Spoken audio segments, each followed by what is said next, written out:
Franklin closes, Ben Franklin closes. You'd say, well, when old Benjamin Franklin couldn't make a decision, he was a very wise man. He did something very simple. He took out a big piece of paper, he drew a line right down the middle, and he put on one side of the paper all the positives why you should buy the product, and all the negatives on the other side why you shouldn't buy the product. And whichever side had more of the positives and negatives, he did that thing. And of course, you guide them through and you come up with 84 positives and 2 negatives, right? Well, people are way too smart for Ben Franklin closes right now. However, the theory of a Ben Franklin close is exactly what you're doing as you're moving down the straight line. You're just doing it subtly and elegantly. And it happens in a loop while you're breaking beliefs. See, a Ben Franklin close is pure logic. Pure logic. It's like, energy expended, benefit created. Risk, reward. It's important, but you can't do a Ben Franklin close. People will laugh at you. Okay? So how do you sell yourself? Well, the best way to sell yourself is to make it into a metaphor. Create an example that is so simple and undeniably logical that they have to admit that you're right. So what you do is this. Depending on what industry that you're in, you're a stockbroker, for instance, something I know real well. Right? Say, let me ask you a question. If I'd been your broker for the last 3 or 4 years, making you money on a consistent basis, put you into 4 or 5 stocks, you made money in all of them, you wouldn't be saying, let me think about it right now. You'd probably be buying the stock, right? What's he going to say to that one? He could say 3 things, and this is the line now. Watch the straight line. There's 3 responses. Now I'll switch to red. I like red. You're over here on the line. Okay? You say, let me ask you a question. Does that idea make sense to you? Yes, you got through that whole point. So you're here on the line. You move down a little bit. Now you say, if I'd been your broker for the last 3 or 4 years, making you money on a consistent basis, you probably wouldn't be saying right now, let me think about it. You'd probably be saying, pick me up 20,000 shares. Am I right? He could either say, of course you're right, which is the logical choice, because it's true. He says something that's just true. It's true. So if he says yes, you move down the line. If he says no, you move off the line. Let's get a little boxes here, little dots here, and dots here. If he says maybe, which means wishy-washy, well, yeah, kind of, I don't know, yeah, you get sometimes too, right? You're off the line, okay? Here, what you're going to do is you're going to get very, very certain, okay? Because the bottom line is this. You know it's true. Whatever you've been doing, if you're a salesperson and you've been doing it for 4 or 5 years, giving a person blue chip service, providing them with a massive value, and you call them up with a great idea, which they just said is the best thing since sliced bread, would they be buying? Of course they would, right? So I would say to someone, I say, well, let me ask you a question. If I'd been your broker for the last 3 or 4 years, you'd probably be saying just, pick me up 10,000 shares. Am I right? Disarming tone. Not like be saying pick up 10,000 shares, right? Not that at all. Apples, oranges. The tone is, you'd probably just be saying, no, pick me up 20,000 shares. Am I right? We're 2 reasonable men. Reasonable guy. Most people say yes. And then they'll say, you'll almost hear a gasp of relief on the other side of the phone. Very, very often. More than half the time, the guy will say, yeah. That's what's holding me back. I don't know you. I don't trust you. Fair enough. Now we're getting somewhere. If he says, well, not really, I'd say, wait a second. Come on, Bill. You mean to tell me if I put you into Eastman Kodak at 40, took you out at 60, put you into US Steel at 12, took you out at 80, put you into Union Carbide at 5, and took you out at 26, and right now I get you with another stock at 20, you would just jump all over it? Come on. Well, yeah, well, then I would. Of course I would. Obviously. Still, so obviously, you don't know me. I don't have the luxury of a track record. Let me tell you a little bit about myself. Boom, and you're down again now, and let me reintroduce myself to you. You get the picture here? This works for any industry, any sale, face-to-face, door-to-door. It's very simple transition. What you're basically saying to the guy is rather than trying to ferret out all his stalls, you're like, let's cut to the heart of the matter. You don't know me and you don't trust me. have this presentation I'm giving after, and the first thing I say is, if you knew this person, you truly knew this person, would you buy from them? Yeah, you would. If you truly knew them, what they were about, they were trustworthy, they were honest, they had great values, they could make your life better, enhance you financially, you'd buy from them. He's not going to come out and say, hey, I love your product, I just don't trust you. He'll tell you 19 other things, but not that. So you bring it out. You front it. The best way to answer objections is to front them. You answer them before they're ever asked, while they're festering in his mind like a splinter, stopping him from taking reasonable, ethical, intelligent action.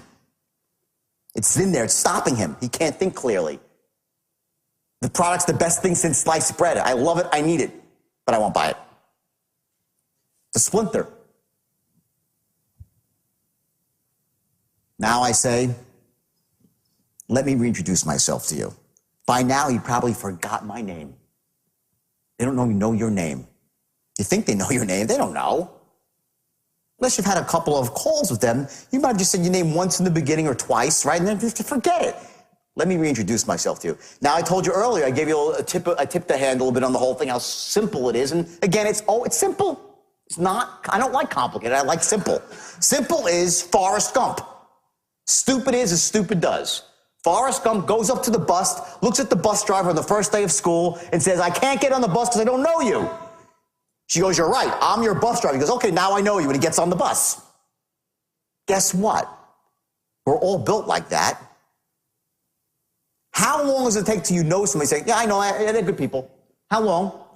It can happen really, really fast. You give referrals out. If someone sells you something, you make the commitment to buy it, right? 4 minutes later, you give him a referral, you're calling your friend, hey, this guy's great. You don't even know the guy. You made a buying decision. You came to the conclusion he was great. You start recommending him. Do you really know that someone's honest and ethical? How the hell do you know? I'll tell you what, I've had friends for 15, 20 years till I found they were scum, right? We all know that. And we all have had friends that are wonderful people that have been with us through thick and thin. I have those too. And I really know, after what I've been through, who sticks with you and who doesn't. But the point is, it takes an awful long time to get to know somebody. Yet we're willing to go out there on the line in 4 minutes after we buy. Hey, I just bought a car. This guy salesman's so cool. Call him up. He'll hook you up. I do it. Don't you all do it? Yes or yes, right? You do it. Okay? So why can't it happen right on the phone call? Of course it can. You create it by your language, by the words you say and your tonality. It says, I care. I'm just like you. It's so simple, guys. It's so, girls, so bloody simple that when one day you'll call me on the phone, you'll say to me, you're like, I can't believe it. Some guy was, no. I said, let me reintroduce myself to you. My name is Jordan Belfort, and I'm the Senior Vice President of so-and-so Credit Repair, and I pride myself on helping my clients get the best possible result and working harder than anybody and blah, blah, and you have a rap about yourself. I've been with this company for 3 solid years, and I plan on being the top producer here, not by being wrong, and not by not getting my clients the exact result that they want. My business is on referrals. And as far as my company goes, oh, what was that? And as far as my company goes, the third 10. And there it goes, the third 10. Sell your company. It's in one language pattern. It's whoop, the transition is, and as far as my company goes, as far as credit dispute suite goes, as far as XYZ loan mods go, as far as XYZ machine parts goes, the management team is blue chip all the way. Chairman of the company, and you give a name and a face to your company. Mike Citron, this one or that one, doesn't matter. Okay, he's the most honest guy, the way he prides everything on customer service, doing the right thing. Company's the fastest growing in your market. Now, I can make this stuff up, but the point is, research your company, find out the best rap for your company that's honest and ethical, that makes a case that this company is a company you can trust. This is not hard. Because if you can't make that case about your company, you ought to find a new company to work for, right? Not difficult. So what you've done now is you went from an objection where he said, let me think about it, So he said, well, let me ask you a question. Do you like the idea? Does it make sense to you? He said, oh my God, yeah, it's a great idea. And then a few seconds later, he admits to you, well, what's really holding me back is that I just don't know you. If I knew you, I'd buy. And if I knew your company, then I'd really buy. You've done all that. You get to that language part where you say, as far as my company goes, you say, listen to me. Do this. Write that down. Do this.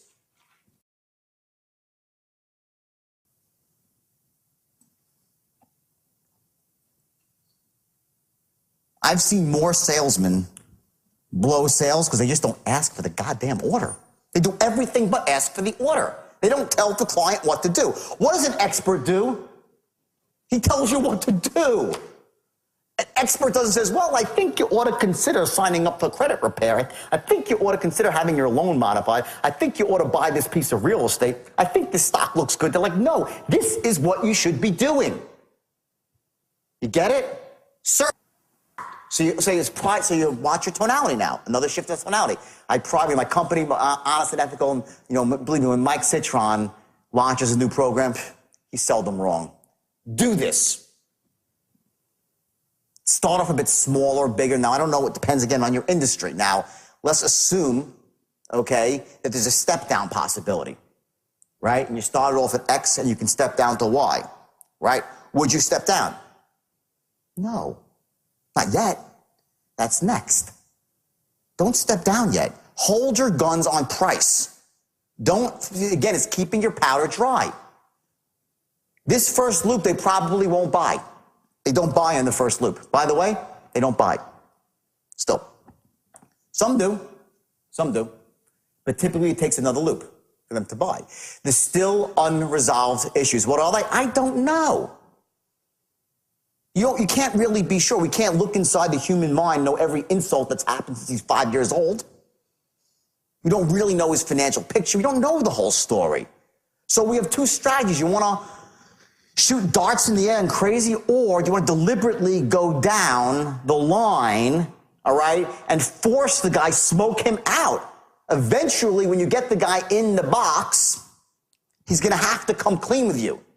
Because if he likes you and trusts you and knows your company is honest and he really, really wants the product, he's got this conflict. He's like saying, shit, I like these guys. I would hate to be thought a fool. Shit, I know it. I'm getting burnt still. There's this whole internal dialogue going back and forth while you're trying to close the guy. You don't think that's happening?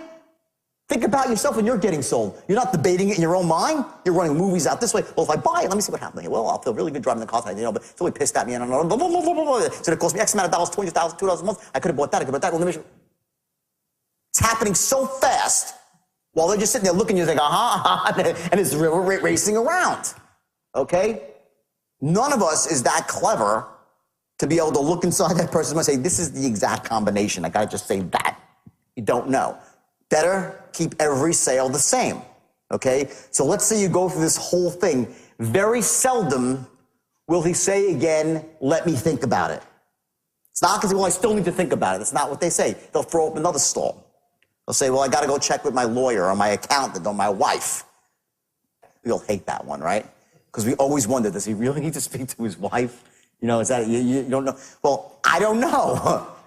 So what do you say? Do you really need to speak to your wife? Come clean with me. Are you bullshitting me? You stalling me?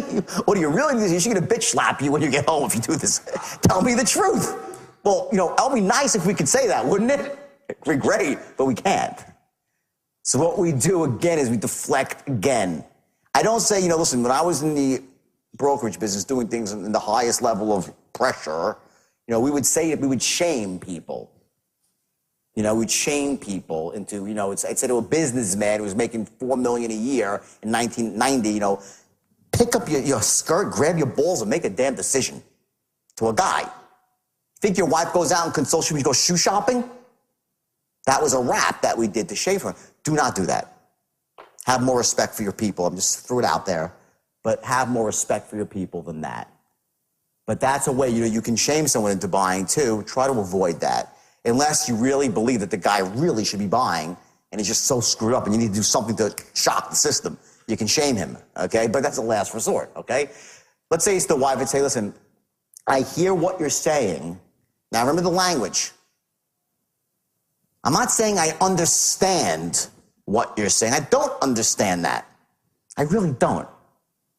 I don't.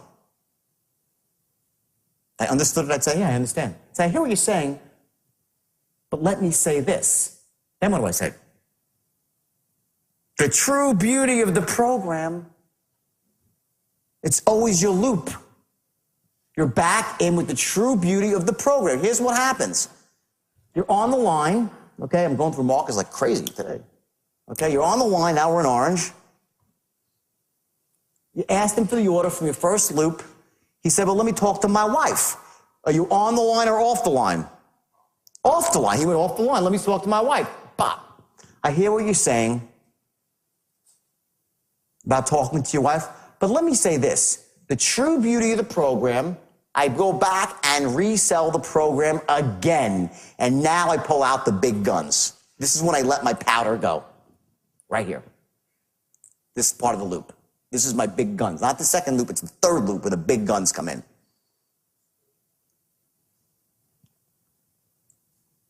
So it's actually the second loop, right? Yes, the second loop. Right, second loop. Okay? Where the big guns come in. Okay? Well, it's the third rap about your company, but it's the second loop.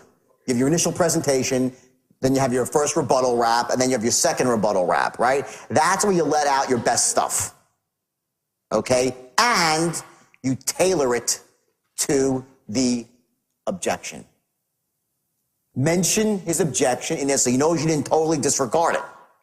So if it's his wife, you want to weave something about his wife into the actual presentation of A, what the true beauty of the program is. Takes just a little bit of practice, not a lot, a little bit of practice. Not much at all. You get this in a couple days. Gets to the point, no matter what they say, you have the answer. If you don't, shame on you, because you can control this easily. This is in your control. You can have the answer to every question. You can loop elegantly. You just have to put the time in to come up with the right scripts that are ethical, honest, and do the job. That's simple. So I would tailor my presentation here, now my bullets, to his wife, and then I would also, most powerful thing is tailor my close to his wife. I mentioned the wife in the close. And say, believe me, all I ask is this. When you make the first $4,000, you say, go buy your wife a little present. I'm sure she deserves it. Sound fair enough? Dead silence now. The first person who talks loses. That's your loop. You understand? What did I miss? Something very, very important. And here's what it is. This is the most powerful one of all. Every human being has what's called a decision-making strategy, which cuts to the heart of when we were being chased by dinosaurs, even though we never existed with dinosaurs. When our ancestors, right, is this fight or flight mechanism that we all have. We all operate as fear-based creatures. That's how we are. So, in the middle of that loop, what we're going to do is we're going to stop it and say, listen, we're going to take this airtight logical case about the product again. So we're getting a 10 to the product. Let's say this is the line, right? We're going down the line here. Okay, we resold the product. This is this third presentation, second loop. Bam, our strongest case right here. Super strong case. We resold ourselves again, right?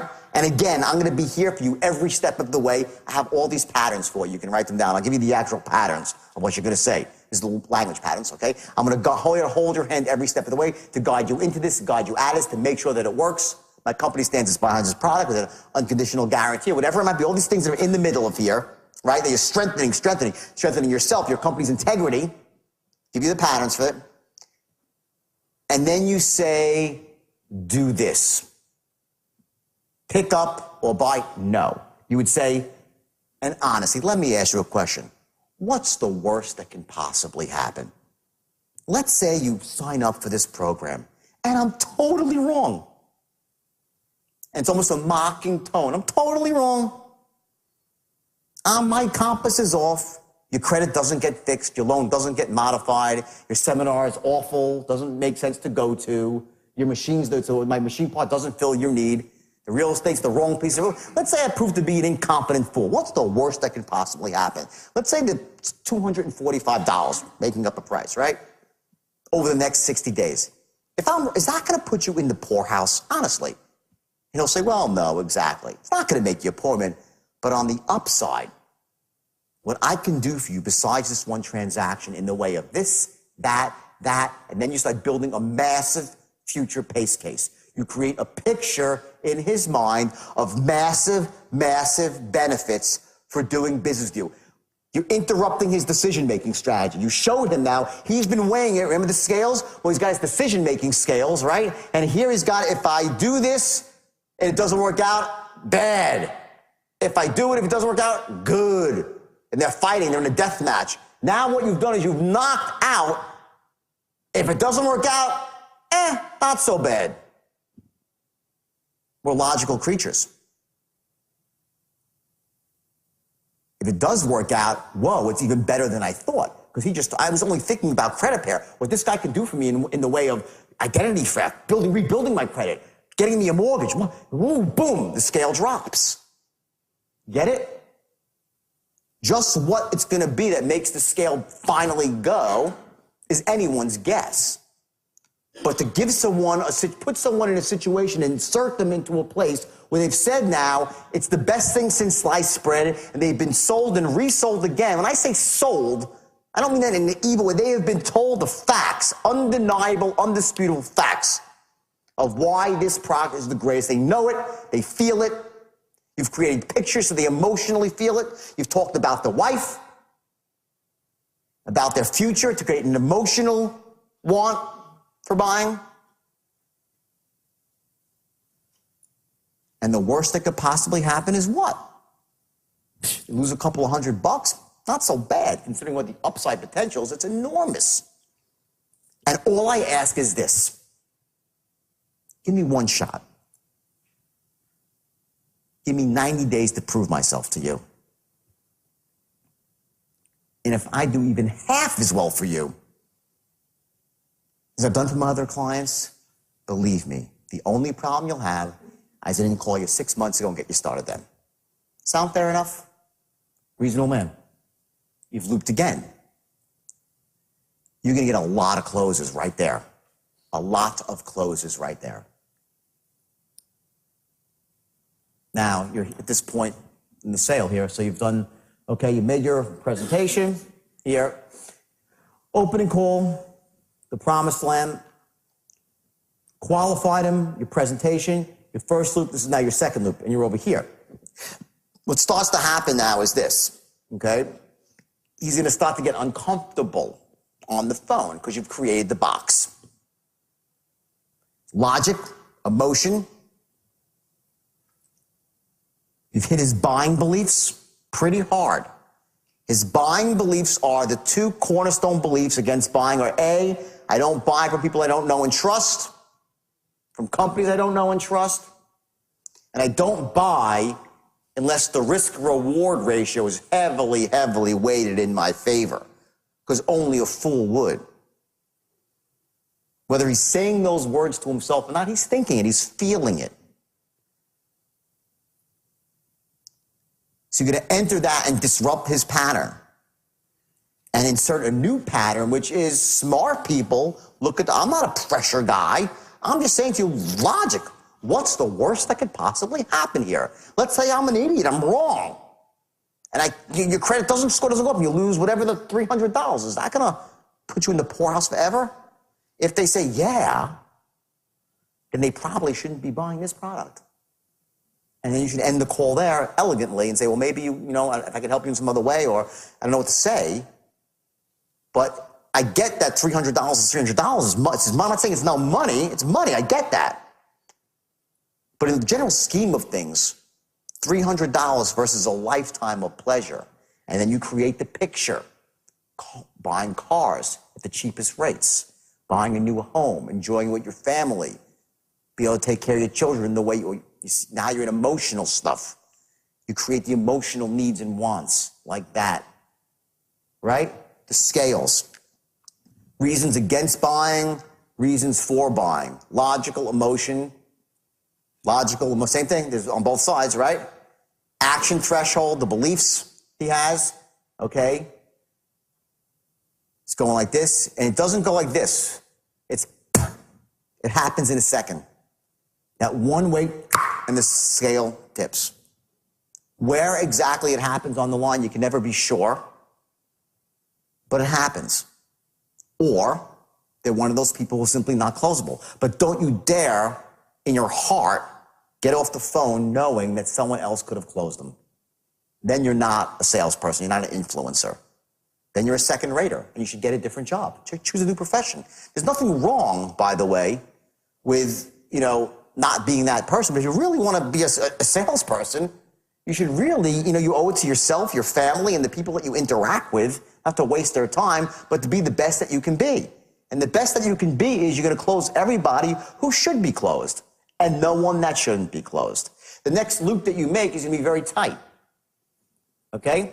Someone says to you, well, I got to talk to my partner. You got to speak to my partner. Right? Another objection. Fair enough. Okay? I would say, listen, I understand you have to speak to your partner. But let me say this. All his store back again, resell my company quickly. It's like 2 lines. Resell myself quickly. Again, right? Resell my company, then don't close. I'll say, what exactly do you have to talk to your partner about? I won't just say, I never go at him head on until the very end. In other words, I'm going to answer his objection. I deflect him for a second. And I resell my company. When somebody... Just a company? No, all three. Product company, yeah. Very quickly. Boom, boom, boom. I don't antagonize. Well, I got to speak to the partner. About what? How do you do that? How do you do that? You speak to your partner, really about what? Tell me. Come on, tell me. You can't do that. Just deflect for a second. Say, I understand what you're saying. Just let me say one thing. The beauty of this program is that I would tailor it to that it's a sort of decision that you don't need to talk to your partner about. Like my rap would be about that, about why it's such a simple thing to do that you really wouldn't need to talk to your partner. That's what my rap would be, leaned in that direction. From the intelligence that you gathered, I would be leaning it in that direction. From there, once I got the guy, and I know he's on board with me again, I say, what exactly do you need to talk to your partner about? And then let him speak. And you're going to find out that he probably does not need to speak to his partner. Well, I just got to check a few things out, and money, and money starts coming up. Money comes up, all this sort of stuff. Okay? Money will come up very often here. They'll start saying, well, I really got to see if I have the money. People are embarrassed sometimes to say they don't have money. So they'll tell you everything but, when it truly is money that's holding them back. What happens, though, is that when that's the case, you might never have even known. They gave you that first stall and they closed with looping because what you did is, yes, they still really are stretching financially, but they just realized logically there's so many benefits, emotionally, logically, fiscally. So they bought. You never really knew that what was it really in the beginning? Most of it is about just simply stretching with money. So remember that, looping exercise that you just saw on video, you just watched. Remember that you only loop when it's in someone's best interest, and you only box someone in when they really ought to be buying your product.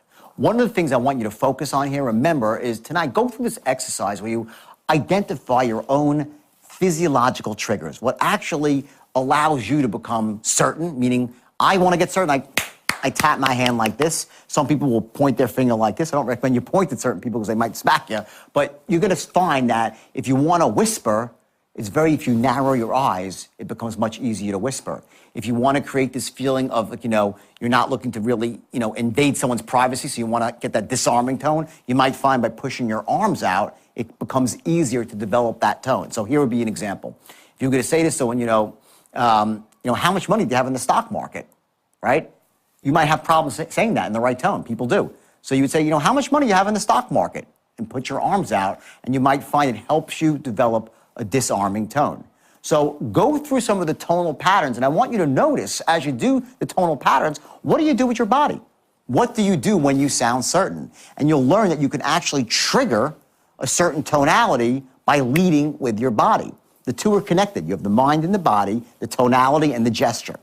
So learn that skill. It's very powerful. You'll see some more of it later on. But most importantly, right now, I want you to take what you just learned to heart. I want you to practice. And I want you to learn to master the art of boxing someone in with integrity, which means only when they should be boxed in because they need to make a decision because it empowers them and helps their family.